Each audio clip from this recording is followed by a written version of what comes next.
नमस्कार, मैं शालिनी और आप देख रहे हैं नेक्स्ट 9 न्यूज। संकट मोल लेना कहावत सबने सुनी होगी। अपने अपने हिसाब से लोग इसे आजमाते रहे होंगे, मगर राजनीति में ऐसे संकट की गुंजाइश कम ही रहती है, इसीलिए कि राजनीति के खिलाड़ी अपने को धुरंधर मानते हैं। अपनी चालाकी पर उन्हें गर्व भी होता है। झारखंड में हेमंत सोरेन जब जमीन घोटाले में जेल गए तो उन्होंने भी अपने हिसाब से चालाकी ही की, लेकिन उनकी चालाकी काम न आई। उल्टा उन्हें ही यह महंगी पड़ गई। हेमंत सोरेन को जब यह आभास हो गया था कि उन्हें ईडी से राहत नहीं मिलने वाली है, तो उन्होंने चालाकी की। पहले इंडिया अलायंस के विधायकों की बैठक बुलाकर सादे कागज पर सबके हस्ताक्षर ले लिए।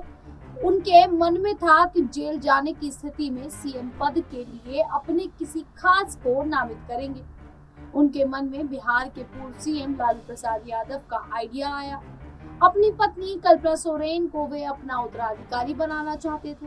यह बात कई दिनों से मीडिया की सुर्खियां बन रही थी। हेमंत ने इसका तकनीकी हल भी निकाल लिया था। गिरिडीह के विधायक से इस्तीफा लेकर स्थान रिक्त करा लिया ताकि कल्पना सोरेन को सीट से चुनाव लड़ाकर विधायक बनाया जा सके। कल्पना सोरेन तब सदन की सदस्य नहीं थी और सीएम बनने पर उन्हें 6 माह के अंदर सदन का सदस्य होना आवश्यक होता। सब कुछ योजनाबद्ध तरीके से पटरी पर चल रहा था। एन वक्त पर हेमंत की मती मारी गई। उन्हें लगा कि कल्पना सीएम बनी तो पार्टी की एकजुटता में व्यवधान आ सकता है। सामने लोकसभा का चुनाव था।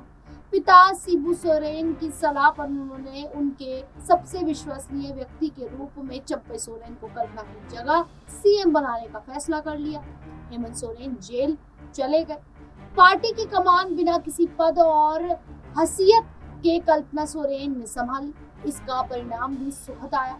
लोकसभा चुनाव में इंडिया ब्लॉक के 5 उम्मीदवार जीत गए। सबसे चौंकाऊ परिणाम कल्पना सोरेन के खाते में दुमका का रहा, जहां उन्होंने अपनी जेठानी सीता सोरेन को हराने में पार्टी उम्मीदवार की खुलकर मदद की। ये सभी जानते हैं कि चंपई सोरेन खड़ाऊ सीएम थे। उन्हें सीएम के लिए जनादेश नहीं मिला था। हेमंत सोरेन की दया पर वे सीएम बने। हेमंत ने चंपई सोरेन पर अपनी पत्नी से अधिक भरोसा किया। चंपई भी ये जानते थे कि वे तभी तक सीएम की कुर्सी पर है जब तक हेमंत सोरेन जेल से बाहर नहीं आ जाते। उन्हें पद पर रहते ऐसी ऐठ थी कि वे जनादेश लेकर आए सीएम हैं। रामचरितमानस में गोस्वामी तुलसीदास ने सही लिखा है, प्रभुता पाई कहीं मद नाही। सीएम की कुर्सी पर बैठते ही चंपई सोरेन भी ये अवगुणा आ गए थे। इसे इसी बात से समझा जा सकता है कि जिस हेमंत सोरेन ने उन्हें सीएम की कुर्सी पर बैठाने का अवसर दिया, उन्हीं को जेल में रिहाई के दिन चंपई सोरेन कैबिनेट की बैठक में व्यस्त थे। उन्होंने इतनी भी औपचारिकता नहीं समझी कि अपने नेता की आगवानी करने वे भी जाए।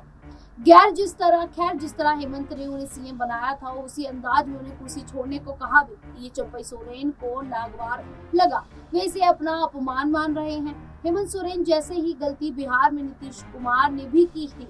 जीतनराम मांझी को उन्होंने सीएम बनाया तो वे अपने को ठीक उसी तरह का सीएम मान बैठे जैसे जनादेश मिला हो। चंपई ने तो आसानी से कुर्सी छोड़ भी दी। मांझी ने तो इसके लिए काफी नाटक भी किया था। वे इससे इतने नाराज हुए कि नीतीश से अलग होकर अपनी पार्टी ही बना ली। शायद यही वजह है कि जीतनराम मांझी ने उनकी ही स्टाइल में नाराज हुए चंपई सोरेन का एनडीए में आने से पहले ही स्वागत कर दिया है।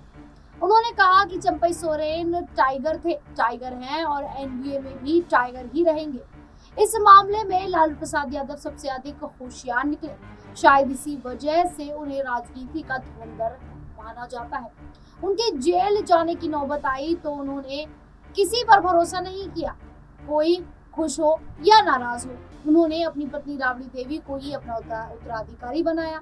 इस मामले में अरविंद केजरीवाल भी खिलाड़ी निकले।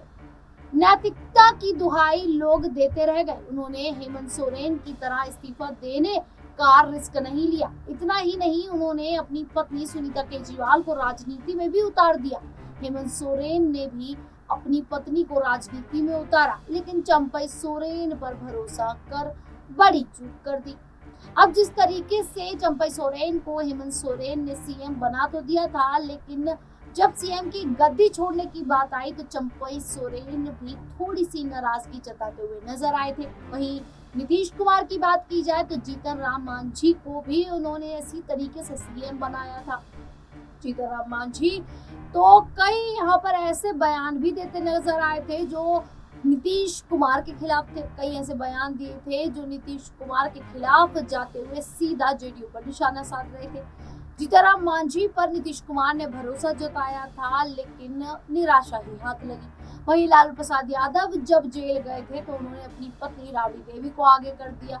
ऐसे में वो कहीं ना कहीं इस सारे मसले, इन सारी मुश्किलों से बचते हुए नजर आए। अब यही हालात है दिल्ली के सीएम अरविंद केजरीवाल के। जी हाँ, अरविंद केजरीवाल के हालात ऐसे हैं कि वो अपने पद से इस्तीफा देने को तैयार नहीं है। साफ तौर पर वो ये बयान दे देते हैं कि वो जेल से ही सरकार चलाएंगे। साफ तौर पर कई जो नेता हैं, अगर भारतीय जनता पार्टी की बात की जाए तो भारतीय जनता पार्टी लगातार सीएम पद से इस्तीफे की मांग कर रही है, केजरीवाल से इस्तीफे की मांग कर रही है, लेकिन सीएम केजरीवाल अपनी बात पर अड़िग है। अब जिस तरीके से मनीष सिसोदिया जेल से बाहर आ चुके हैं, ऐसे ही कयास लगाए जा रहे हैं कि जल्द ही दिल्ली के सीएम अरविंद केजरीवाल भी जेल से बाहर आ सकते हैं।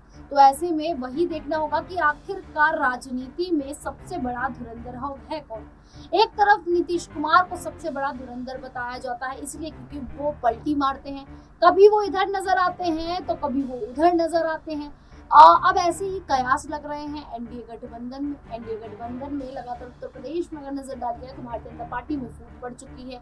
अगर एनडीए गठबंधन की बात की जाए तो लगातार जो उनके सहयोगी दल है वो साफ तौर पर उनकी मुश्किलें बढ़ाते नजर आ रहे हैं। इसको लेते हुए विपक्ष की अगर बात की जाए तो विपक्ष अभी भी अपनी जो उम्मीद है उसको खत्म करता नजर नहीं आ रहा है। जो विपक्ष है वो लगातार ये दावे ठोक रहा है कि ये जो सरकार बनी है दलों के साथ मिलकर, गुटों के साथ मिलकर, जो सरकार है जल्द ही भंग हो जाएगी। यानी कि साफ तौर पर वो ये इशारा देते हुए नजर आ रहे हैं कि नीतीश कुमार जल्द ही भारतीय जनता पार्टी एनडीए का साथ छोड़ेंगे और एक बार फिर से महागठबंधन में जुड़ते हुए नजर आएंगे। वहीं अगर नीतीश कुमार के उत्तराधिकारी की बात की जाए तो निशांत कुमार का नाम तेजी से सामने आ रहा है। जो पार्टी के कार्यकर्ता, विधायक, नेता जो हैं वो लगातार मांग कर रहे हैं कि निशांत कुमार राजनीति में एंट्री करे और उनके पिता की विरासत जेडीयू को संभालते हुए भी नजर आए। लेकिन आपको बता दें कि निशांत कुमार की किसी भी तरीके से राजनीति में दिलचस्पी नहीं है और वो साफ तौर पर इनकार कर चुके हैं कि वो राजनीति में नहीं आएंगे। आखिरकार ऐसे में सवाल खड़ा हो जाता है कि नीतीश कुमार का आखिरकार जो उत्तराधिकारी है वो कौन होगा, जेडीयू की कमान को आखिरकार कौन संभालेगा। क्योंकि नीतीश कुमार अगर बात की जाए तो वो अब उम्र दराज होते नजर आ रहे हैं। ऐसे में जेडीयू की कमान को संभालने के लिए एक युवा चेहरे की जरूरत है और अगर सबसे पहले किसी का नाम सामने आता है तो वो है उनके बेटे निशांत कुमार। लेकिन वो अपने हाथ खड़े कर चुके हैं, वो कह चुके हैं कि वो राजनीति में दिलचस्पी नहीं रखते हैं और वो इसी कारण से राजनीति में शामिल भी नहीं होंगे। अब जिस तरीके से देखा जाए तो नीतीश कुमार की मुश्किलें एक तरफ बढ़ी हुई हैं, दूसरी तरफ नीतीश कुमार लगातार बिहार को विशेष राज्य का दर्जा देने की मांग कर रहे थे यहाँ भारतीय जनता पार्टी से, लेकिन भारतीय जनता पार्टी ने साफ तौर से उनकी जो मांग है उसको खारिज कर दिया, मना कर दिया। दूसरी तरफ विशेष पैकेज की मांग की गई तो विशेष पैकेज के लिए भी यहाँ पर मना कर दिया गया। वो जो मांग थी वो उतनी नहीं मिल पाई। वहीं देखा जाए तो अब तेजस्वी यादव और लालू प्रसाद यादव सीधे तौर पर नीतीश कुमार की सरकार पर निशाना साध रहे हैं। बिहार में बार बार जो पुल गिरने के, पुलों के ढहने की समस्याएं सामने आ रही हैं, खबरें सामने आ रही हैं, इसको लेकर नीतीश कुमार पर हमलावर लगातार तेजस्वी यादव, आपराधिक मामलों को लेकर जो तेजस्वी यादव है वो नीतीश कुमार पर हमलावर होते नजर आ रहे हैं। तो ऐसे में आखिरकार नीतीश कुमार क्या निर्णय लेंगे। यहाँ पर राजनीति में अगर सबसे बेहतर राजनीति किसी की देखी जाए तो इस खबर के अनुसार लालू प्रसाद यादव है, क्योंकि जब उन्हें जेल जाना पड़ा तो उन्होंने अपनी पत्नी को अपना उत्तराधिकारी बना दिया। वहीं केजरीवाल, उन्होंने तो रिस्क ही नहीं लिया, उन्होंने तो साफ तौर पर ये कह दिया कि वो इस्तीफा नहीं देंगे और वो जेल से ही सरकार चलाएंगे। ऐसे में अब देखना होगा कि आखिरकार ये जो तमाम नेता है ये क्या कुछ करते नजर आते हैं, क्योंकि दिल्ली में अगले साल यहाँ पर विधानसभा चुनाव होने हैं, वहीं बिहार में भी अगले साल विधानसभा चुनाव होने हैं। ऐसे में नीतीश कुमार, लालू प्रसाद यादव और केजरीवाल की क्या यहाँ पर देखी जाए भूमिका है वो हो सकती है। वहीं अगर झारखंड की बात की जाए, झारखंड में भी इसी साल चुनाव है विधानसभा के। ऐसे में हेमंत सोरेन इस बार जीत दर्ज करते हुए नजर आते हैं या नहीं। फिलहाल अब इस पूरे मुद्दे पर आप लोगों की क्या राय है, हमें कमेंट करके जरूर बताइएगा। इसी प्रकार की देश दुनिया से जुड़ी खबरों के लिए देखते रहिए नेक्स्ट 9 न्यूज।